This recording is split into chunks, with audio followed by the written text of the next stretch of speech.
October 9th, 1942, 20,000 feet above the jungle island of Guadalcanal. The sky looked calm until it started to scream. A single F-4F Wildcat streaked across the clouds, its engine howling, its pilot 22-year-old Lieutenant Marion Carl fighting for his life.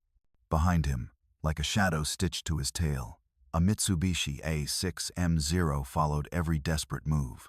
The radio cracked, spitting static and panic. Brake left.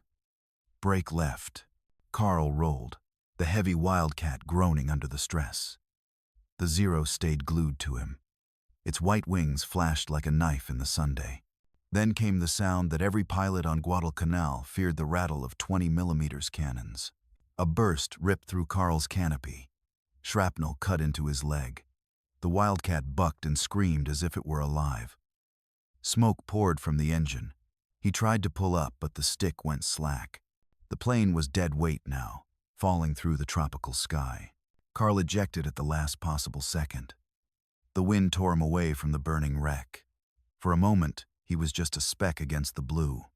Then the jungle swallowed him whole. That was Guadalcanal, a place where heroes fell out of the sky every day. Down below, the men on Henderson Field, a muddy, half-bombed airstrip carved into the jungle, watched the smoke trail fade into the horizon. They didn't need to ask what happened. Everyone already knew. The Zero owned the sky. The Wildcat, America's main carrier-based fighter, wasn't built to dance. It was tough, but it was slow, like trying to box a ghost underwater. Against the Zero, it couldn't climb fast enough, couldn't turn tight enough, couldn't even dive away without the Japanese pilot following like a hawk.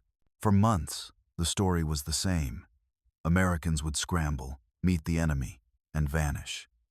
Henderson Field became known among the pilots as the graveyard.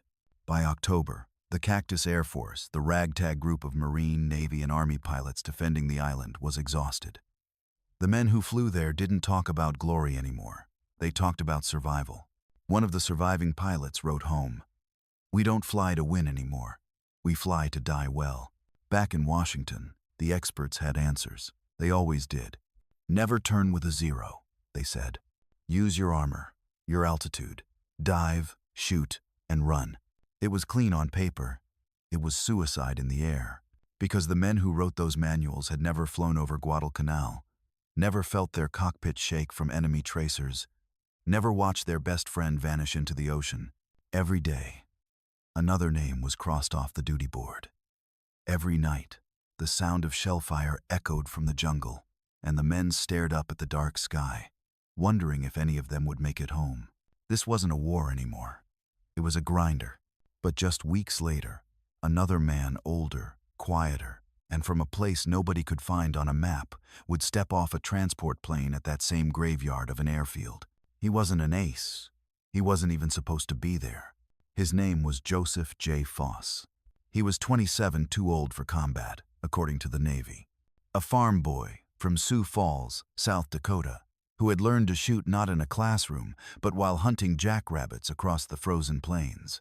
He had been told no too many times to count too old, too stubborn, too ordinary. But on Guadalcanal, ordinary didn't exist. Only the living and the dead. And Foss, the old man among kids barely out of flight school, was about to prove that war isn't won by the fastest or the smartest. It's won by whoever can adapt before dying. Up in the jungle sky, Marion Carl's Wildcat hit the ground and erupted in a ball of fire. The Zero pulled away, banking gracefully, the pilot inside calm and confident. For nearly a year, Japan's Zero pilots had dominated every corner of the Pacific from Pearl Harbor to the Philippines. They believed they were untouchable. They didn't know yet that a man from a frozen farm in America's heartland was coming, and that he carried with him a secret no engineer could design. It wasn't a new plane. It wasn't a new weapon. It was a way of thinking, something forged in the dirt, the wind, and the long winter hunts of South Dakota. A simple trick a father once told his son while chasing a rabbit across the snow. Don't aim at it, Joe. Aim where it's going to be. That lesson, born in the quiet of the prairie, would soon become the deadliest tactic in the Pacific sky. And when Joseph J. Foss finally took off from that battered jungle strip, flying a plane everyone had written off as obsolete, The ghosts of Guadalcanal would finally have a hunter of their own. Before Joe Foss ever touched a fighter stick, before he became the name whispered in every ready room across the Pacific, he was just another kid trying to survive the Great Depression.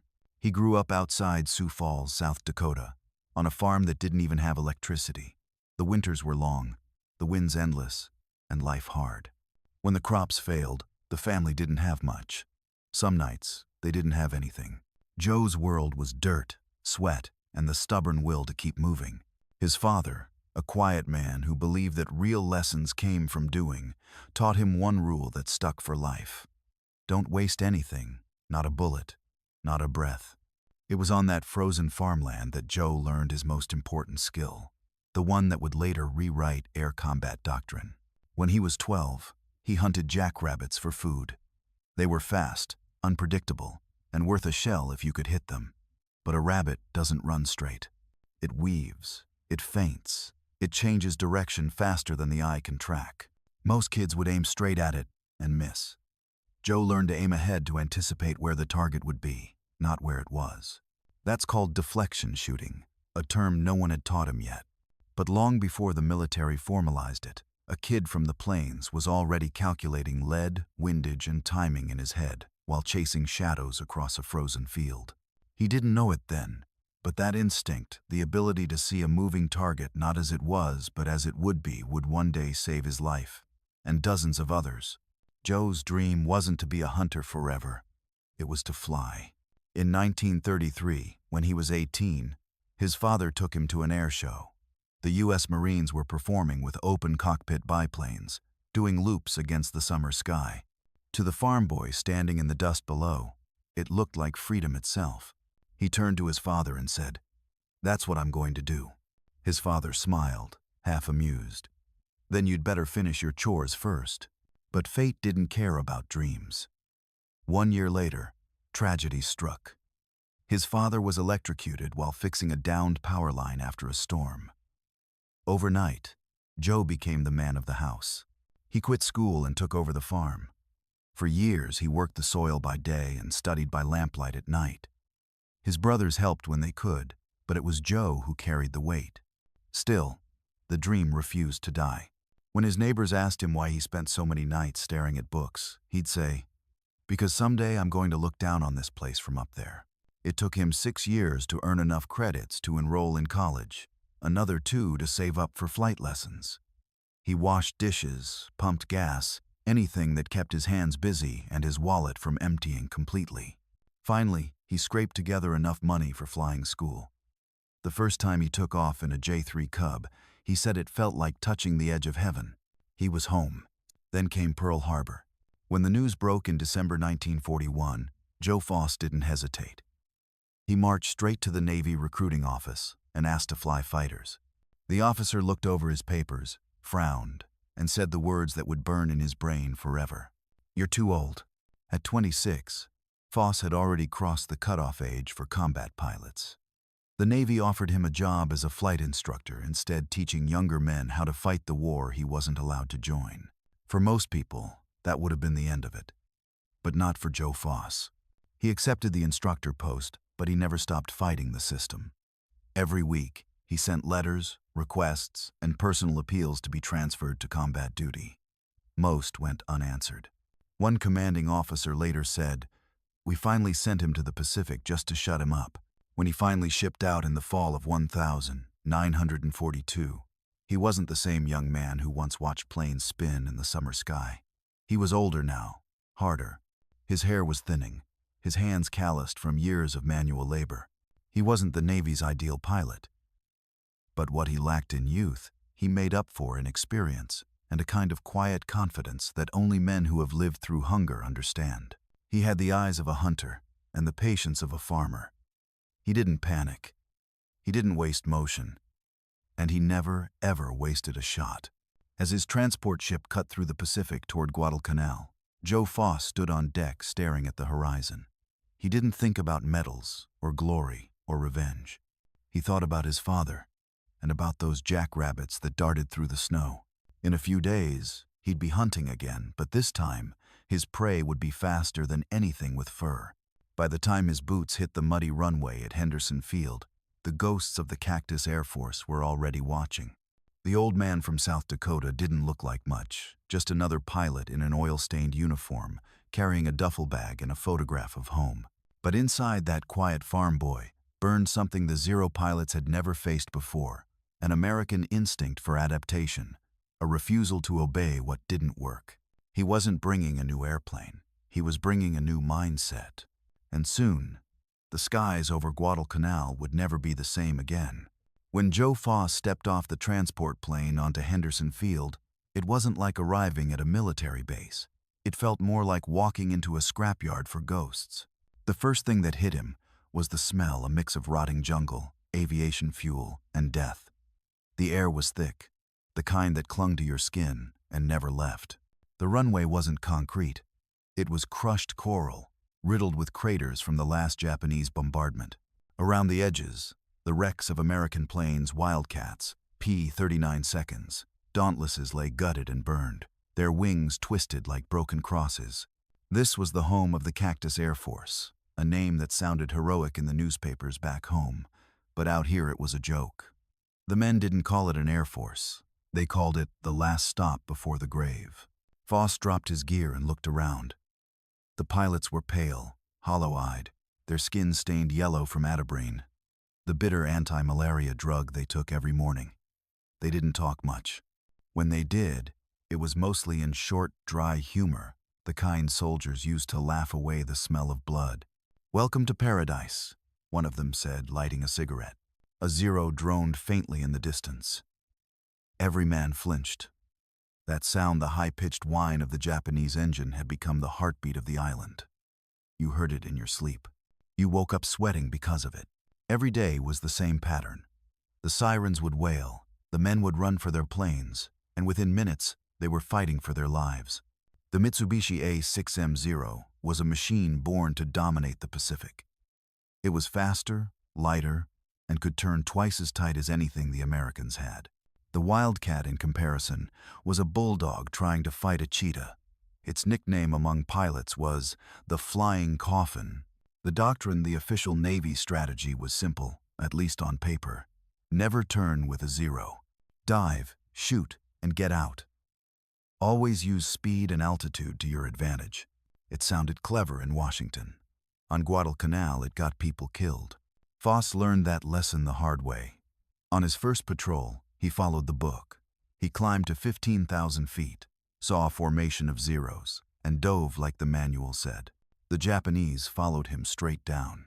He felt the tracers zip past his canopy, orange lines of death. The Zero was glued to his tail. Every move he made matched perfectly. He dove lower, through clouds and into the humid air above the jungle, trying to shake them. His Wildcat rattled and screamed. He hit the treetops, barely pulling out before slamming into the canopy. The enemy finally broke off, content to let him crash himself. When he landed back at Henderson Field, the mechanics found bullet holes stitched across the fuselage. His hands were shaking not from fear but from anger. He'd followed the rules, and the rules didn't work. That night, the airfield was shelled again. The Japanese artillery from across the jungle fired relentlessly. Every few minutes, explosions shook the ground, sending red dust through the tents. The men huddled in foxholes, pretending to sleep. Foss lay on his cot, staring at the torn canvas roof above him. He could hear the faint buzz of mosquitoes, the distant hum of the enemy. He thought of all those hours he'd spent hunting on the prairie, calm, quiet, patient. Nothing about this place was calm. He wasn't afraid of dying. He was afraid of dying stupidly, following some theory that made sense to someone sitting behind a desk. The next morning, they were called to briefing. The executive officer, a wiry man named Duke, stood in front of a map littered with cigarette burns and oil stains. "Gentlemen," he said, "you already know the drill. Never turn with a Zero. Keep your altitude. Dive, shoot, and run. Simple, simple." Foss looked around the room. The faces said it all. They'd heard this before. They'd watched it fail. The silence afterward wasn't discipline. It was resignation. That day, another flight went out. 2 didn't come back. The real enemy on Guadalcanal wasn't just the Japanese. It was fatigue. The men were sick, starving, running on coffee and fear. The supply lines were thin. Ammo was rationed. The nights were filled with rain, malaria, and the whine of incoming shells. And every time someone died, the replacements were younger, barely trained kids from Iowa, Texas, or New York. They showed up with clean uniforms and confidence. Within a week, they looked like everyone else, gaunt, pale, older than their years. It was in that pit of exhaustion that Foss began to see things differently.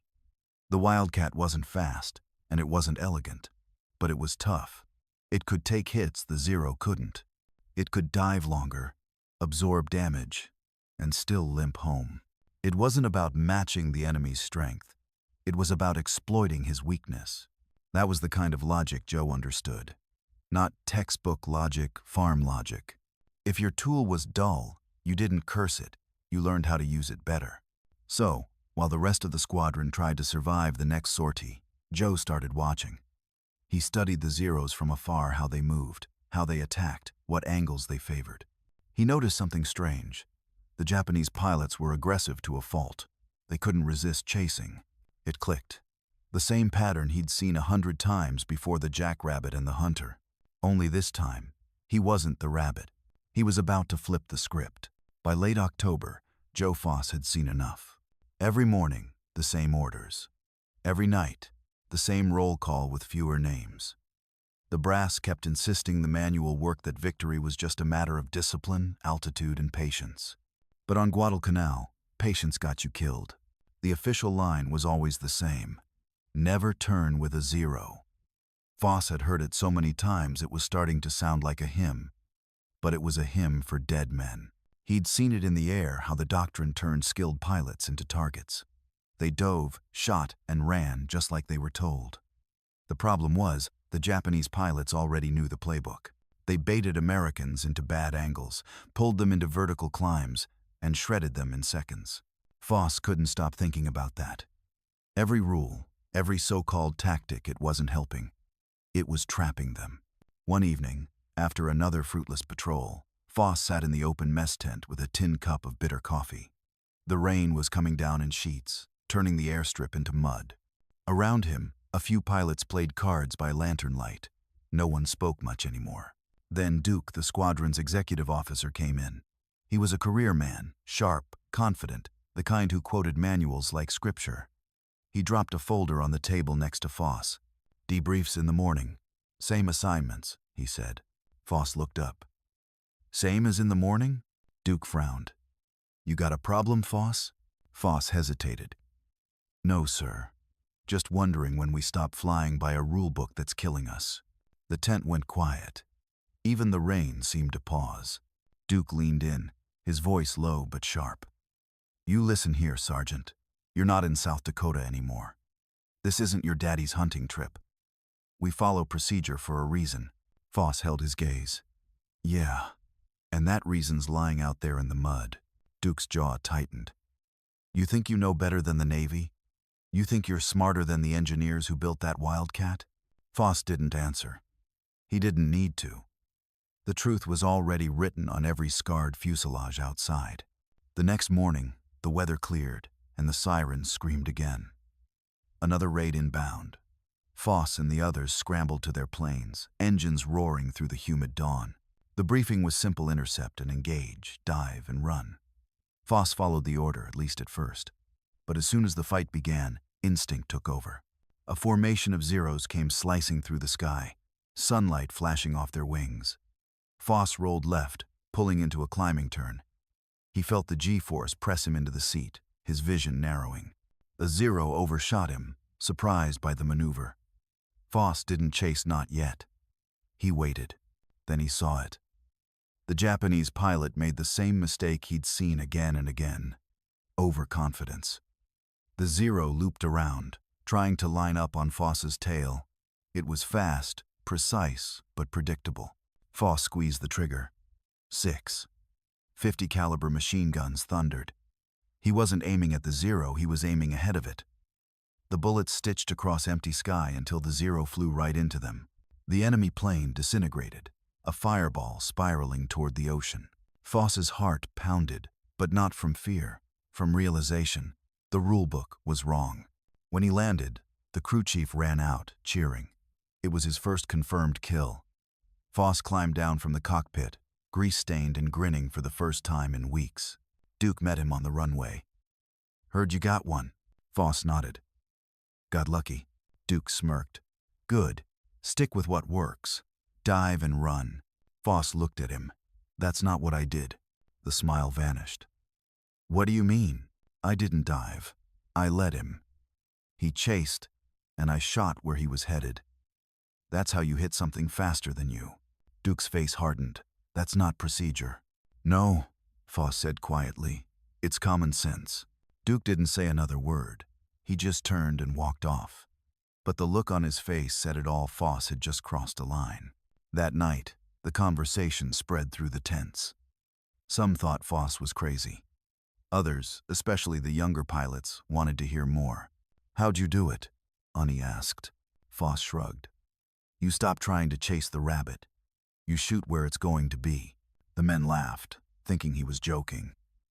But Foss wasn't. He was dead serious. To him, the Wildcat wasn't useless. It just needed a new way to be used. It couldn't outclimb or outturn the Zero, but it could take hits, stay steady, and fire longer. All it needed was a pilot who thought like a hunter, not a machine. The next few sorties were chaos. Foss began experimenting, rolling into shallow turns, timing his bursts, ignoring the Navy's dive and escape rule. Sometimes it worked. Sometimes it almost killed him. But every time, he learned something new. And while Duke filed his reports and followed the manual, Foss was quietly writing his own one kill, one escape, one revelation at a time. He didn't tell command. He didn't need to. This wasn't rebellion for glory. It was rebellion for survival. Because on Guadalcanal, the only law that mattered wasn't written in a book. It was written in the sky, in smoke, fire, and the split second between life and death. And Joe Foss had just found the first crack in that law. By early November 1942, Henderson Field was running on fumes literally. The Japanese Navy had begun what the Marines called the Tokyo Express, nightly convoys that poured troops and supplies onto Guadalcanal's dark beaches. Every dawn, those troops crept closer through the jungle, and every dusk, Japanese bombers pounded the airfield until the sky itself seemed to bleed fire. The situation was simple. If the Cactus Air Force couldn't hold Henderson, the Marines on the ground would be slaughtered.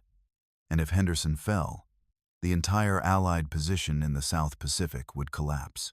It wasn't just a battle anymore. It was a countdown. Every night, Joe Foss could hear the artillery in the distance. The ground shook. The jungle glowed faintly from burning oil and magnesium. And still, the pilots had to wake up before dawn, strap themselves into their shot-up Wildcats, and fly again. The fuel drums were nearly empty. The spare parts were gone. The engineers were scavenging bolts and sheet metal from wrecked planes just to keep the remaining ones in the air. The runway looked like a graveyard, half cratered, half patched with mud and dreams. Foss's squadron VMF 121 was down to 9 operational planes. 9 men against an enemy that had them outnumbered, outgunned, and flying fresher, faster aircraft. But Foss wasn't ready to give up. He'd already broken one rule, and it had saved his life.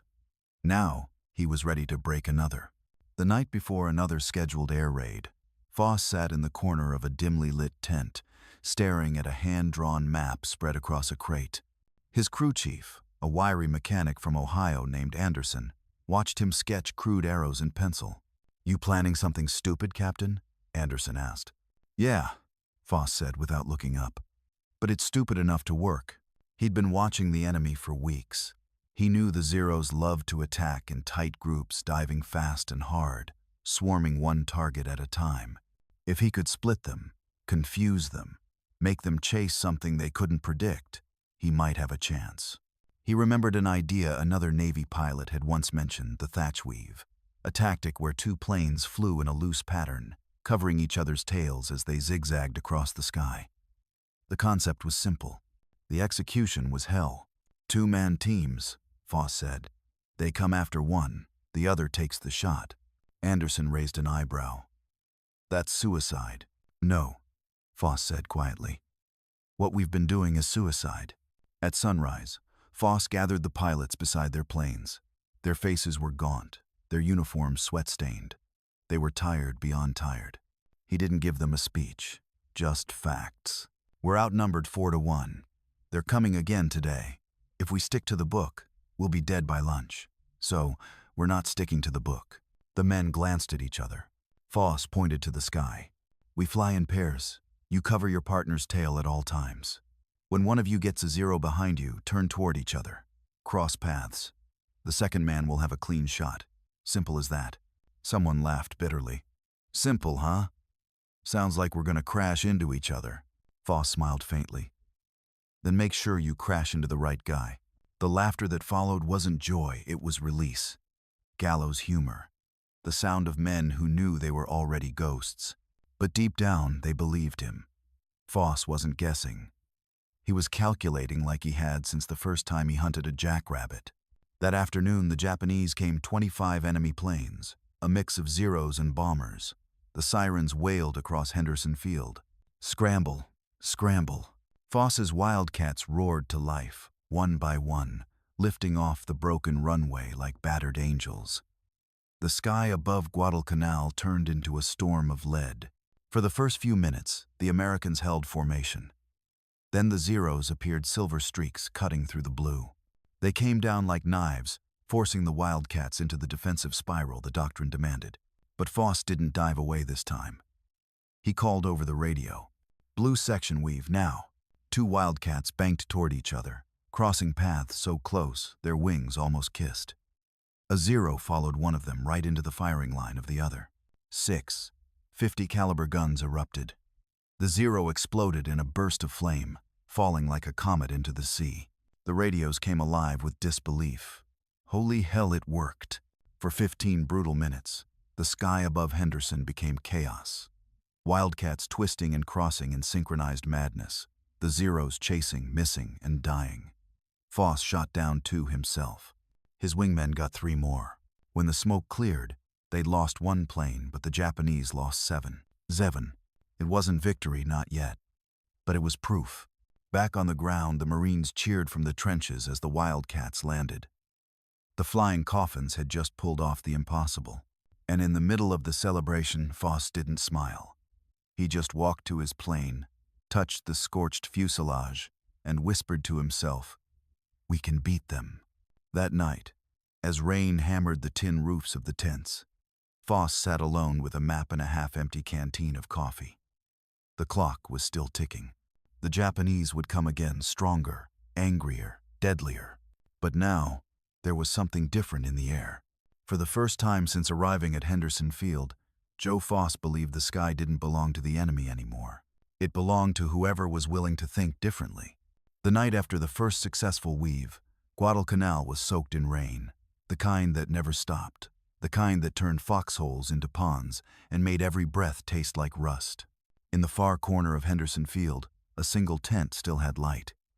Inside, Captain Joe Foss sat hunched over a crate with a flashlight, sketching diagrams in a water-stained notebook. His boots were soaked, his flight suit filthy, and his hands shook from exhaustion, but his mind wouldn't quit. Every pilot on that airfield was flying on borrowed time.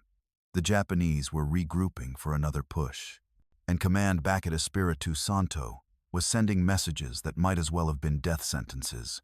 Maintain current engagement doctrine. Do not deviate from Navy procedures. But Foss had already seen the future in that last dogfight. The thackweave wasn't just a trick. It was the seed of something bigger.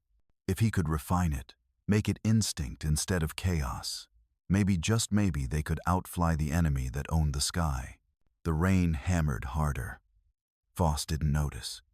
He was in his element now, the same way he used to be in his father's barn, fixing the family's busted tractor with nothing but a wrench, wire, and willpower. He wasn't alone. 2 other pilots, Ken McCulloch and John Liska, slipped in under the tent flap, dripping wet. McCulloch smirked. "Heard you're building the next wonder weapon, Joe." Foss looked up from his notes. "Not a weapon, a rhythm." Liska laughed softly. A rhythm? You're losing it, Skipper. Foss drew 2 lines on the page, 2 wildcats weaving, crossing, looping back like twin dancers. Look, this isn't about flying fancy. It's about timing. You can't beat the Zero by being faster. You have to make him predictable. If we fly in pairs, if we trust each other completely, we turn their aggression against them. McCulloch frowned. You know they'll court-martial you for disobeying orders, right? Foss smirked. If we live long enough to be court-martialed, I'll take that as a win. They stayed up until dawn, moving pebbles and shell casings around on the crate like chess pieces, rehearsing moves with their hands, arguing over angles and speed. The rain never stopped. Neither did the fear.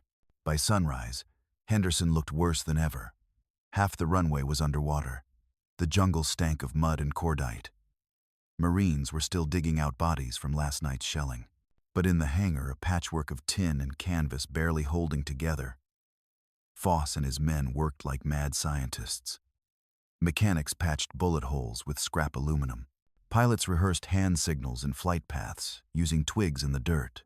And Foss drilled them like a preacher possessed. Cross tighter. Don't wait for him to fire, make him commit. Trust your partner, or you both die. At first it was chaos. They clipped wings, they misjudged turns. Anderson, the mechanic, cursed louder than the engines. But slowly, painfully, something began to form. It wasn't just flying, it was choreography. 2 planes moving as one. A rhythm of instinct and defiance. Foss knew they were breaking every regulation in the Navy handbook. But out here, regulations didn't matter. The only thing that mattered was survival. That evening, as the sky turned blood red, Foss stood outside the hangar watching the sun dip behind the jungle. The air buzzed with mosquitoes. From somewhere far away came the sound of distant artillery. He thought of his father again, the quiet man who taught him to keep tools clean and shots steady. He remembered that frozen winter hunt when he'd first learned to aim ahead of the target. Back then, it was about feeding a family. Now, it was about keeping a whole island alive. A corporal jogged up out of breath. Sir, command's asking about your flight reports. Foss didn't even turn around. Tell them we're testing engine patterns. The corporal hesitated. Sir, they'll know. Foss cut him off. Then they'll know we're still alive. He went back to the hangar, where McCulloch and Liska were tightening bolts by flashlight. The light flickered across their faces, tired, determined, and scared. Tomorrow, Foss said, we try it for real. All of us. McCulloch exhaled. You think it'll work? Foss smiled faintly. I don't need it to work. I just need it to give them something they don't expect. Outside, the rain began again, heavier, angrier. Thunder rolled across the jungle, and the metal roof rattled like machine gun fire. But inside that shack, the men of VMF 121 weren't sleeping. They were inventing a new way to survive. At midnight, Foss sat alone in the dark, writing a letter he knew he'd never send. If it fails, they'll say I disobeyed orders. If it works, they'll say it was luck. But that's fine, because what we're building out here, it isn't for the headlines. It's for the ones who'll never make it home. He folded the letter, tucked it in his breast pocket, and turned off the light. Outside, the wildcats sat lined up like ghosts, their wings glistening with rain. The engines were silent now, but soon they'd scream again, and this time they'd move with purpose. In the middle of a dying island, in a leaky hangar under monsoon skies, Joe Foss and his pilots had forged something forbidden, something no rulebook could teach. And in less than 24 hours, they would unleash it on the enemy that no one else could beat. Dawn broke over Guadalcanal, like a bruise purple, gray, and burning red at the edges. The air was thick with humidity and diesel. Every man on Henderson Field could feel it, the kind of silence that comes right before hell opens its mouth. The scouts had spotted them at first light. A formation of 32 Japanese aircraft, bombers escorted by Zero fighters, heading straight for the island. The message from command was simple. Intercept immediately. Hold the field at all costs. But all costs meant something very different to the men of VMF 121. They didn't have radar. They didn't have reinforcements. And they didn't have time for another by-the-book disaster. Joe Foss stood beside his Wildcat, helmet under his arm, his breath fogging in the morning air. The paint on his plane was chipped, bullet holes patched with rivets and hope. Across the runway, his 8 pilots checked their gear, silent except for the creak of leather gloves and the low rumble of engines warming up. This was it, the real test. Their forbidden creation, the weave pattern they had perfected under rain and fear, was about to meet the enemy. Foss climbed into his cockpit. He could feel his heart hammering against his ribs. He checked his fuel just over half a tank. Ammunition full. It would have to be enough. "Flying Circus, this is lead," he said into the radio. "Same plan as the drills. Stay tight. Trust the rhythm. We fight smart today." McCulloch's voice crackled back through static. "Smart, huh? Let's see if the Japs got the memo." A few nervous laughs followed. And then, one by one, the Wildcats lifted off the ground, climbing into the rising Sunday. The jungle below shrank into a patchwork of green and gold. The ocean glimmered, and then dark specks on the horizon. The bombers. Behind them, the Zeros. Enemy in sight. 2 o'clock high, Foss said calmly, though his palms were slick with sweat. The Zeros came in like sharks, sleek, fast, and merciless. The moment they saw the Wildcats, they dived. "Remember the weave," Foss barked. 2 by 2 stay linked. The air exploded. Tracers cut through the sky like orange lightning. The roar of engines became a single, monstrous growl. Foss rolled left, pulling G's that blurred his vision. A Zero dove past his canopy so close he could see the pilot's scarf whip in the wind. McCulloch's voice screamed through the radio. "They're on me! They're on me!" Foss yanked his Wildcat into a climb, then rolled back toward his partner's tail. The 2 planes crossed paths like scissors, and for a split second, Foss had a clean shot. He didn't think. He fired. 6. 50 caliber guns tore the sky apart. The Zero that had been chasing McCulloch flew right into the storm of lead. It burst into flames, spiraling toward the ocean. "Got one!" Foss shouted. McCulloch exhaled a laugh that sounded more like disbelief. "Hell, I owe you a drink." The radio filled with chaos calls for help, bursts of static, men breathing hard. Foss forced himself to stay focused. "Weave, weave, keep moving." Every instinct screamed to turn and chase, but Foss knew better. The trick wasn't speed, it was control. Predict where they'd be, not where they were. He saw another pair of Zeros diving on Liska's wingman. "Break left," Foss called. The 2 Wildcats banked hard toward each other. The Zeros followed straight into another crossfire. One exploded instantly. The second tried to pull up, but Liska's partner caught him with a perfect deflection shot. In seconds, the sky was full of fire. The Japanese pilots were furious, confused. They couldn't figure it out.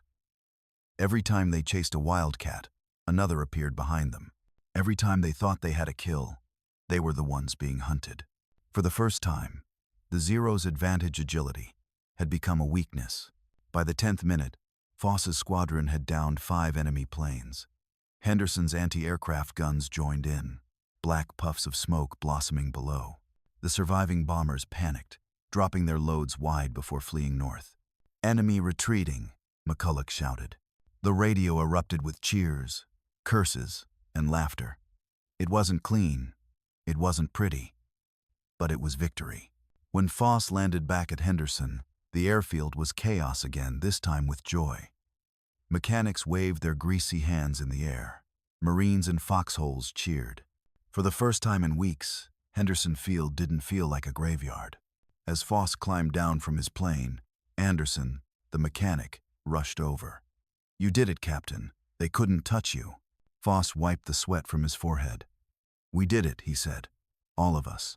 Duke, the officer who'd once mocked him for questioning orders, approached slowly. "What the hell did you just pull up there, Foss?" Foss met his eyes, dead serious. "Something they don't teach at flight school." Duke didn't reply, but behind him, a dozen pilots were already talking about it, drawing in the dirt, mimicking the moves with their hands. The weave was no longer forbidden. It was legend. That night, the men gathered around a barrel fire, smoking and drinking warm beer. Someone carved a crude sign out of scrap metal and nailed it to a post outside their tent. Foss's Flying Circus. They laughed, but everyone knew it meant something. It wasn't just a nickname, it was defiance turned into doctrine. And as Foss sat staring at the dark horizon, he didn't think of medals or glory. He thought of the next dawn, the next wave, the next fight. The war wasn't over, but for the first time, it felt winnable, because a bunch of exhausted farm boys and busted wildcats had just rewritten the rules of the sky. By mid-November 1942, the Flying Circus was no longer a desperate experiment. It was a legend whispered in every foxhole from Henderson Field to Espiritu Santo. The tactic that command once dismissed as reckless had turned the air war over Guadalcanal on its head. In just 2 weeks, Foss and his ragtag squadron had shot down nearly 24 Japanese aircraft. Their battered Wildcats patched with scrap metal and prayer were outperforming Zeros built in pristine factories. But victory in war doesn't just make heroes. It also makes enemies. It started with a coded message from headquarters. Foss read it twice, jaw tightening. Effective immediately, all tactical documentation from VMF 121 is to be submitted to Command Intelligence. No further field adjustments or deviations from standard procedure are authorized without prior approval. In simpler terms, you're done innovating. They were taking his work, the weave pattern, the flight rhythm he'd built in mud and blood, and handing it to the same bureaucrats who had once called him too old to fight. Foss dropped the paper onto the table and laughed once a bitter, tired sound. "Guess we've been promoted," he muttered. McCulloch looked up from cleaning his sidearm. "Promoted? More like hijacked," Liska snorted. "Next thing you know, some admiral's gonna put his name on it and call it doctrine." Foss didn't answer. He didn't have to. They all knew that's exactly what would happen. Days later, a visiting Navy intelligence officer arrived at Henderson, crisp uniform, polished shoes, clipboard in hand. He didn't smell like the island. He didn't smell like fear. He gathered the pilots in the mess tent, asked questions like a man conducting a survey. "Describe your engagement maneuvers, formation spacing, radio coordination." The men answered carefully, knowing every word would end up in a report with someone else's signature at the bottom. When Foss's turn came, the officer adjusted his glasses. "Captain Foss, this paired flight pattern, who authorized it?" Foss leaned back, tired eyes narrowing. "God and necessity." The officer didn't smile. "I see. Well, Command will be taking this tactic under formal review for fleet-wide implementation. You'll be credited in the notes, of course." "Notes," Foss repeated. "Right." He wanted to say more, that those notes were written with the lives of men who hadn't come home. But what was the point? In the military, victories were statistics. Names were optional. A week later, Foss saw it for himself. A briefing bulletin arrived from Washington. Revised Fighter Doctrine. Tactical Formation for F4F Wildcat Units Codename. Defensive Weave. Concept developed under direction of Fleet Command. No mention of Foss. No mention of VMF 121. It was as if the idea had fallen from the sky, fully formed, clean, official, and bloodless. Foss crumpled the paper in his hand. The others looked at him, waiting for the outburst that never came. Instead, he just said quietly, "As long as it saves lives, I don't care whose name's on it." But deep down, it stung. The kind of sting that doesn't fade. The kind that sits in your chest and reminds you that heroes build things others take credit for. The irony came swiftly. Command began issuing corrections, diagrams, and training manuals that twisted the weave into something unrecognizable. The bureaucrats didn't understand that it wasn't just formation. It was trust, timing, gut instinct. Things you couldn't draw on a chalkboard. Within a week, reports came in from other squadrons trying the maneuver and failing. Pilots crashed mid-air. Crews panicked without proper coordination. Washington blamed execution errors. Henderson called it what it was: theft without understanding. One evening, as the sun bled into the Pacific, Foss sat outside his tent with McCulloch, watching a new replacement pilot struggle to land. The plane bounced twice before finally grinding to a halt. "Kid's got heart," McCulloch said. "Heart's good," Foss replied. "But out here, you need instinct. And instinct takes time." He looked toward the wrecked Wildcats lining the airfield, the ones that hadn't made it. The ghosts of the men who'd learned the weave the hard way. Those were the real architects. A week later, a war correspondent arrived to interview Foss. The man wore pressed khakis and a wide grin. "Captain Foss," he said, "you're being called the ace of aces. 23 confirmed kills, they tell me. How does it feel to be the face of American air power?" Foss stared at him for a long moment, then pointed toward the graves at the edge of the airstrip. "You want the face of American air power?" he said. "It's out there, under those crosses." The reporter didn't know what to say. He packed up early.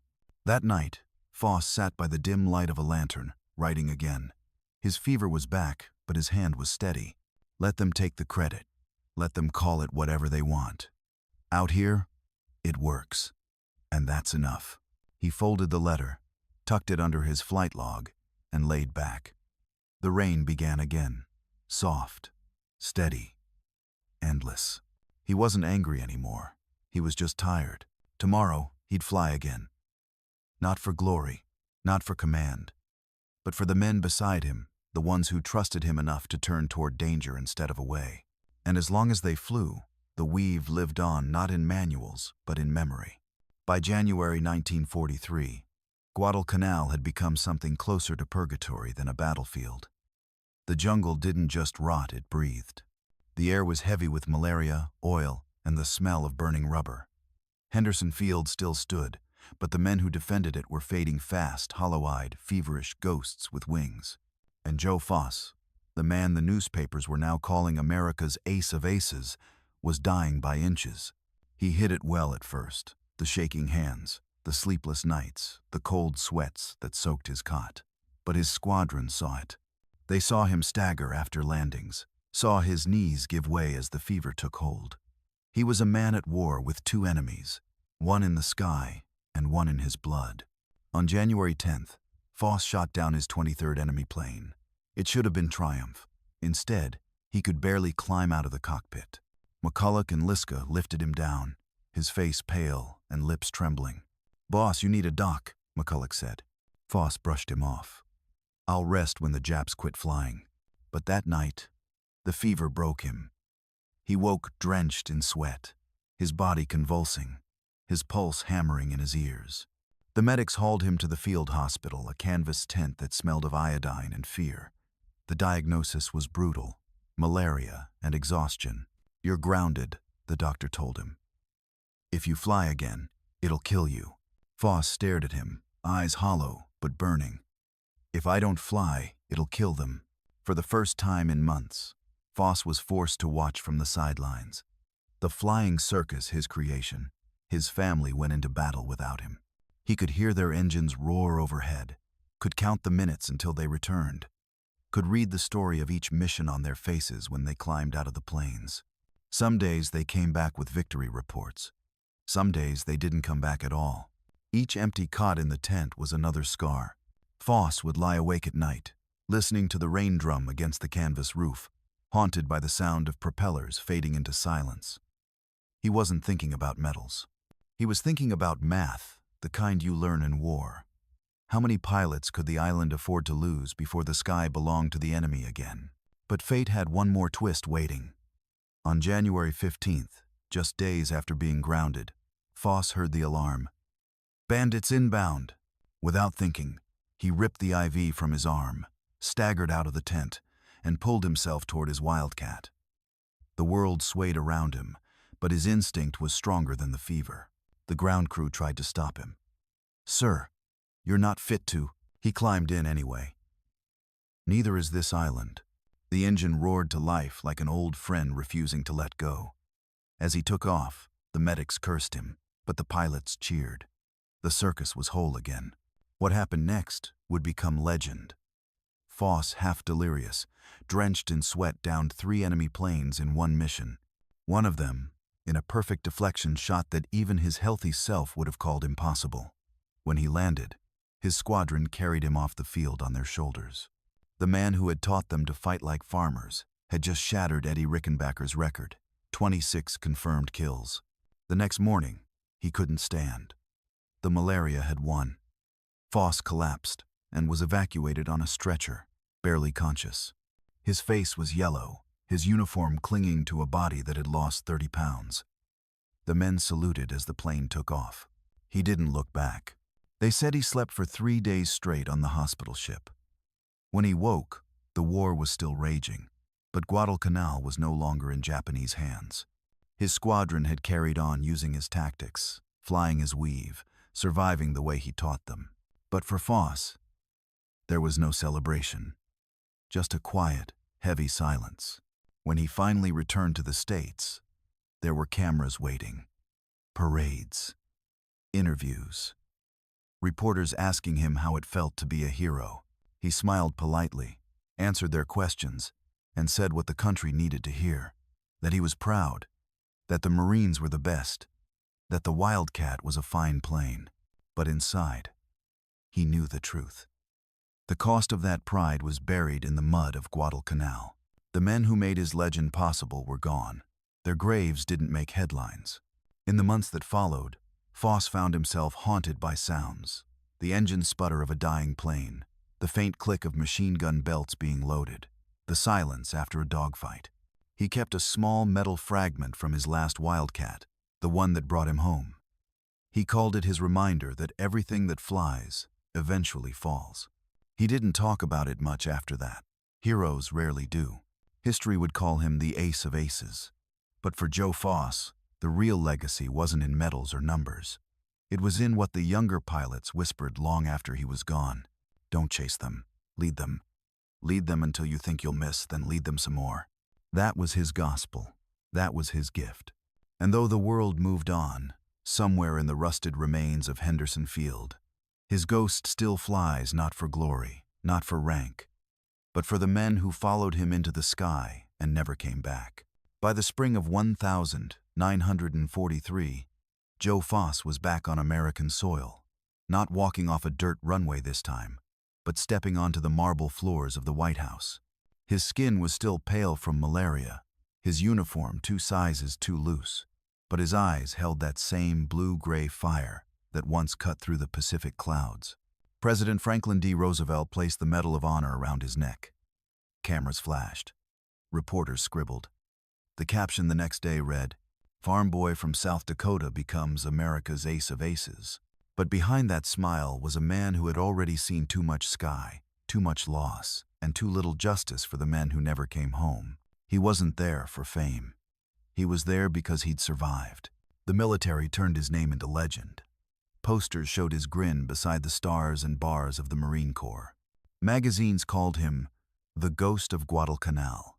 He was invited to dinners, air shows, rallies, but every time someone handed him a microphone, he'd say the same quiet thing: "I wasn't the best pilot out there. I just had the best teachers, and most of them didn't make it back." It wasn't false modesty. He meant it. While Washington was polishing his medals, the pilots he'd flown beside were being reassigned or forgotten. The field they fought for, Henderson Field, was now just another name in dispatches.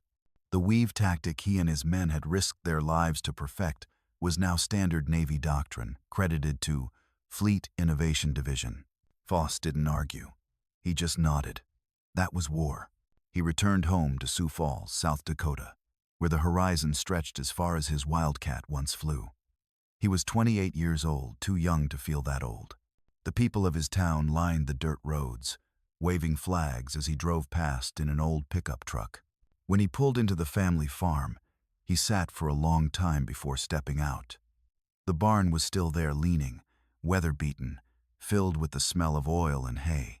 He ran his hand along the old workbench where he'd once learned to fix engines with wire and grit. That's where it had all started. Not in a classroom, not in an academy, but here, among the broken tools of a life built on persistence. He smiled. "Guess I did fix 1 or 2 things after all," he muttered. But Joe Foss wasn't built for peace any more than he was built for politics, though that's exactly where life took him next. He became a voice for veterans, a fighter for the men who'd been sent home with medals but no map for what came next. His speeches weren't patriotic fluff, they were honest, raw, full of farm boy bluntness. "Courage isn't what you feel when people are watching," he'd tell young Marines. "It's what you do when nobody's coming to save you." He didn't chase money or fame. Instead, he chased purpose. He served as a representative in the South Dakota legislature, then as the governor of South Dakota. He even became the first commissioner of the American Football League, proving that leadership, like flying, was all about trust, timing, and teamwork. People loved him not because he was perfect, but because he was real. He carried the same calloused humility from the farm to the governor's office, the same look in his eyes that said, "I've seen worse storms than this." In later years, when television crews interviewed him about his time in the war, they'd expect him to talk about dogfights or heroism. Instead, he'd point to the men in the old squadron photos, the faces behind him. "These guys," he'd say, tapping the faded image, "they're the story. I just happened to live long enough to tell it." He never once mentioned the fact that his deflection shooting logic, his farmer's eye, had become a cornerstone of American air combat training. He didn't need to. Every pilot who ever led a target, every squadron that trusted its wingman, they were carrying a piece of his ghost with them. Joe Foss lived a long life after the war. He hunted, he fished, he flew small planes for fun. But every now and then, when the wind caught him right, he'd look up at the clouds and smile that same crooked grin from Henderson Field and whisper, "Still leading 'em." When he passed away in 2003 at the age of 87, the Marine Corps buried him with full honors. His casket was draped in the flag he once carried into battle. And somewhere above Arlington, a formation of F divided by A-18 Hornets roared across the sky in salute, flying in the very pattern he'd once invented in a rain-soaked tent on a dying island. History books will tell you that Joe Foss shot down 26 enemy aircraft and earned the Medal of Honor. But the real legacy isn't in those numbers. It's in the idea he left behind that sometimes innovation doesn't come from experts in laboratories, but from a stubborn farm boy who just refuses to die by the book. Foss never claimed to rewrite history. He just wanted to survive it. But in doing so, he changed it one deflection shot, one weave, one act of faith at a time. If you followed Joe Foss's journey with us from the frozen fields of South Dakota to the burning skies of Guadalcanal, thank you. He wasn't born a hero. He became one by accident, through grit, faith, and the refusal to quit when logic said he should. So here's a question for you. When your own moment comes, when the sky's on fire and the rules don't work, will you follow the manual, or will you trust your instinct, like Joe Foss did? Tell us below, because history isn't written by the rule followers. It's written by the ones who dare to improvise.